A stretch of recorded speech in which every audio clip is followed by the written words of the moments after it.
Estamos de volta no programa Direito em Debate, hoje recebendo a doutora Lúcia Bludeni, ex-presidente da Comissão Terceiro Setor da OAB de São Paulo. Também estamos recebendo o doutor Josenito Teixeira, atual presidente da Comissão Terceiro Setor da OAB de São Paulo.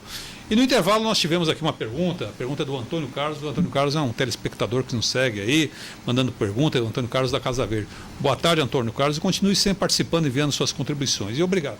Ele faz uma pergunta aqui, quero ver quem pode me ajudar a responder, que eu não saberia responder, então vou passar aqui para o nosso colega, doutor Teixeira, que é o presidente da comissão, já que a doutora Lúcia está afastada momentaneamente de suas atividades da presidência. Por que o terceiro setor não forma um comitê de defensoria pública? Bom, Antônio, veja bem, o terceiro setor é uma atividade pública, aliás, uma atividade privada, e não tem por norma substituir as atividades inerentes ao desenvolvimento da sociedade como um todo. Comitê de Defensoria Pública, já existem órgãos constituídos especificamente para agirem e atuarem em defesa do cidadão de maneira ampla e geral. Então, não existe essa intenção, pelo menos momentaneamente, do terceiro setor constituir esse comitê, porque já é inerente às atividades desenvolvidas por órgãos específicos para isso. Ok, lembrando que nós estamos ao vivo e envie suas perguntas aos telefones aí 3868-2802, 3675-6178 ou 3801-4167. Nós teremos prazer em responder. Voltando aqui à cartilha, nós temos aqui com a cartilha do terceiro setor, eu já mostrei, vou mostrar outra vez, essa cartilha será lançada no dia 16, quinta-feira próxima, dia 16 de fevereiro, quinta-feira próxima, na Fundação Getúlio Vargas, ali na 9 de julho, próxima a 9 de julho. Exatamente. Às 9 horas da manhã, e haverá debate o dia inteiro. Você que tem interesse nesse assunto, compareça e ganhe sua cartilha. Essa já é minha. E eu vou começar com a doutora Lúcia. É um trabalho sintético, porém maravilhoso, um trabalho que condensa as principais informações, um ponto de partida muito bom para quem está querendo conhecer um pouco mais, se aprofundar nesse tema. Agora, uma pergunta antes para fazer justiça a todos. Quem são os redatores dessa cartilha, doutora Lúcia? Importante a pergunta, e eu gostaria de ressaltar o nome das pessoas que trabalharam arduamente em cima dessa cartilha. Porque, sabe, conceito jurídico é um problema. Você dá um conceito, aí alguém fala, não, mas vamos tirar isso, vamos colocar aquilo. Nós precisamos dar de uma forma que não fique abrangente demais, não fique sintético demais, não falte nada e também não comprometa. Então, é um conceito. Olha, isso é uma arte, porque eu dou aula. E alunos meus pedem para mim sumarizar, fazer uma espécie de cartilha, eu não consigo, eu não posso fazer isso. E quem consegue fazer isso, tem os meus cumprimentos, eu rendo minhas homenagens, um tributo a eles. E eu vou te dizer que ela está pequenininha assim, porque precisamos pedir redução de letra, uma série de coisas, papel, por uma questão de custos. Que nós não temos dotação orçamentária, precisamos de patrocinadores. Isso fizemos 20 mil exemplares, então você tem que adequar uma série de coisas, mas a nível de conteúdo, ela está muito rica, essa cartilha. Eu vi, realmente. E eu gostaria de ressaltar, em especial, o trabalho do Dr. Rodrigo Mendes Pereira, que é o vice-presidente dessa comissão. Que era para estar junto conosco hoje. Que era para estar junto conosco hoje, mas teve um problema doméstico e não pôde vir. Acabou tendo, ele mora em Jundiaí também, mas ele estava programadíssimo, mas não pôde vir. O convite é Doutor Rodrigo, fica de pé, numa próxima oportunidade, nos encontraremos todos aqui no canal. Ele é um profundo conhecedor da área de direito do terceiro setor, um profissional extremamente acadêmico, muito bem formado. E dedicado, né? Muito. Um homem dedicado. E eu gostaria também de frisar aqui alguns nomes, da doutora Cláudia Cristina Menezes Miranda Nadas, doutora Cristiane Avizu, doutora Flávia Regina de Souza Oliveira, doutora Helena Maria de Jesus Cravo Roxo, o doutor Josenir Teixeira, Juliana Gomes Ramalho, Maria da Glória do Rosário Fernandes Antunes e Valdir Acef Júnior, porque são as pessoas responsáveis pela edição disso aqui. Parabéns. Aquele quebra-cabeça, vamos pôr mais um conceito, vamos tirar, vamos deixar. Parabéns a todos vocês, autores desse livro, aos colegas, doutor, me permita chamar de vocês, que somos, afinal de contas, colegas. Parabéns, é uma cartilha maravilhosa. E eu gostaria vou voltar à pergunta do doutor Josenir, e pedir...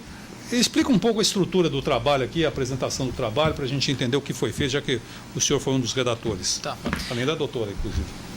Bom, é muito difícil você condensar em poucas páginas, principalmente para nós advogados, informações substanciais e que faça com que uma pessoa leiga entenda, sem necessariamente você utilizar todas as expressões usuais do nosso dia a dia.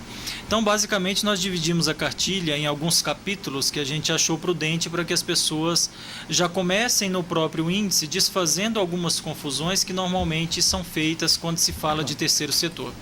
Então, a gente conceituou e historiou o terceiro setor no mundo. Depois falamos dos aspectos civis, como é que se constitui uma entidade do terceiro setor. Então, peraí, vamos...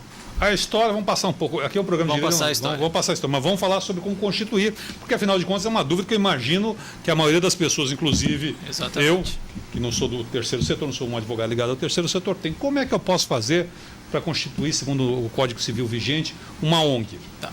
Constituir uma ONG é bem fácil, na verdade. Ela é regulamentada pelo Código Civil, como você falou, e basicamente você tem que elaborar um estatuto, onde você vai dar você vai redigir diversos artigos que na verdade serão os artigos que irão dirigir a sua entidade. Dentre esses artigos há alguns específicos e obrigatórios que o próprio Código Civil determina, mas que são muito fáceis. E é necessária a presença de um advogado?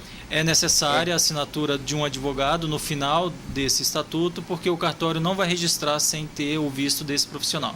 E quantos tipos de ONGs tem, basicamente?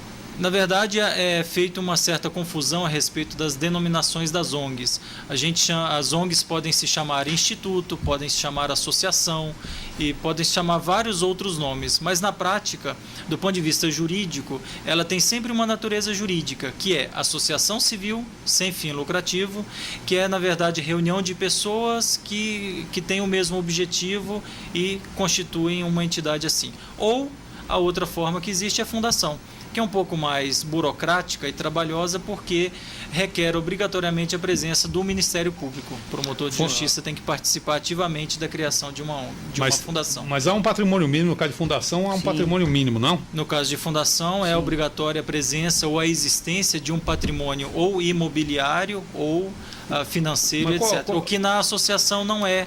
E qual é o mínimo? Qual é esse mínimo da fundação? Você tem ideia? Não existe um mínimo em reais, na verdade. Existe a obrigatoriedade de se ter um patrimônio, mas não há nenhum valor mínimo pré-estipulado. Na verdade, o promotor de justiça, quando for analisar o estatuto dessa fundação, ele vai confrontar o objetivo dela com o valor que está sendo destinado e vai aferir se é possível ou não criá-la daquela forma. Ok, eu vou parar um pouco a pergunta, daqui a pouco a gente segue, porque tem uma pergunta aqui do telespectador que está participando, a Cláudia do Morumbi. Boa tarde, Cláudia. Se bem que agora eu acho que é boa noite, né? Boa noite, Cláudia. Já está no boa noite, são 19 horas e alguns minutos, né? O meu diretor de cena aqui já está me criticando, lançou um olhar e eu me corrigi a tempo.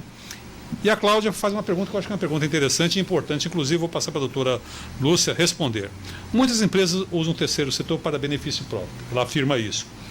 Como seria fiscalizar quando as empresas se fantasiam de ONGs? Bom, primeiro de tudo, Cláudia, eu quero te dizer o seguinte. O segundo setor, que é o setor que tem fim lucrativo e, portanto, são essas empresas que você está sugerindo, elas costumam ter uma dotação a nível de responsabilidade social. Então, elas destinam algum valor, ou elas se encaixam em algum projeto, ou elas doam determinada coisa para uma determinada ONG desenvolver determinado projeto. Em primeiro lugar, você tem que avaliar que uma empresa de segundo setor que construiu o nome dela, ela não vai pôr dinheiro em projeto que não é viável, projeto que não é correto e sério. Senão ela também destrói a marca dela. Claro. Percebe? Se ela faz um projeto mal feito, se ela ampara uma safadeza, desculpa, entre aspas, não, ela também, contundente, a resposta tem que ser... Ela tem, em contrapartida, ela macula a imagem dela. Então, isso ela com certeza não vai fazer. Segundo, que você me pergunta, objetivamente, você tem corrupção no primeiro setor, você tem no segundo, por que é que você não vai ter no terceiro setor? É óbvio que existe também, mas nós, a comissão, nós estudiosos do terceiro setor, nós não partimos dessa premissa, nós partimos da premissa de que você tem aí entidades do terceiro setor que desenvolvem atividades na área assistencial, na área educacional, na área de cultura, enfim, e que estão devolvendo para a sociedade cidadania, até porque o Estado, ele vem vem se esvaziando num processo que se iniciou desde 1990, no mínimo, a olhos nus nós temos visto isso, e ele não dá conta de suprir as necessidades básicas. Basta dizer das OS, né, doutor Josemir? Exatamente. Seria até interessante o senhor falar um pouquinho dos títulos, que ele fala com muita expertise dos títulos. As OS são as organizações sociais que, na grande maioria aqui no estado de São Paulo e na cidade de São Paulo, agora com a edição da lei, fazem a gestão dos hospitais públicos. Pode complementar a pergunta, mas deixa para responder a questão dos títulos no próximo bloco, que a gente nós estamos a um minuto e meio do encerramento. Pois é, Cláudia. Na verdade, o terceiro setor ele é muito fiscalizado, até de uma forma muito agressiva pelos órgãos públicos, Sim. Principalmente aquelas entidades que possuem títulos, que nós vamos falar daqui a pouco. Então, elas têm que apresentar relatórios em periodicidades bastante curtas, elas têm que apresentar relatório para um monte de órgão público, na verdade, que são os órgãos que concedem aqueles títulos. Então, que pode haver corrupção, como a doutora Lúcia falou, pode, porque isso é inerente a qualquer segmento da sociedade. Mas que o terceiro setor é bastante fiscalizado também é verdade. E existe o Ministério Público também que pode ser instado a qualquer momento a exercer essa fiscalização nessas entidades. Caso algum telespectador de casa saiba de um caso de corrupção fundamentado, evidente, um desvio de finalidade, tome uma denúncia frente ao Ministério Público, a Polícia, a Receita Federal, enfim. É o mesmo que saber para quem eu vou doar. Me pergunto, para quem que a gente vai doar? Frequente aquela entidade. É o exercício da cidadania. Veja o exercício dela, veja a transparência, veja a prestação de contas, atue em conjunto, que você vai ter certeza se você está doando para uma entidade confiável ou não. Exatamente. Aí vem uma pergunta do Jaime, do Jardim Bonfilhole, boa tarde. Ele pergunta para a doutora Lúcia, que chama de advogada, a doutora Lúcia Bludeni, que é advogada, na verdade. E ele pergunta qual é o órgão fiscalizador do terceiro setor. Bem dessa pergunta aí. Nós temos vários. Basicamente o Ministério Público, Ministério da Justiça, todos esses títulos concedidos pelo Poder Público, eles têm que ser renovados, eles não são ad eterno. E para eles serem renovados e para o Poder Público estar novamente validando aquele título, há uma exigência enorme no tocante às atividades da entidade, a comprovação, mesmo na liberação de valores, na parceria com o poder público. As pessoas acham que, trabalhar com o poder público é muito difícil, não pensem que é fácil. As exigências são enormes. Não é tão fácil quanto parece. As pessoas imaginam que é fácil, mas não é. E eu vou encerrando esse segundo bloco aqui, aguardando as perguntas de casa. Ligue e participe pelos telefones 36756178, 38682802 ou 38014167. E até o próximo bloco aqui no programa Direito em Debate.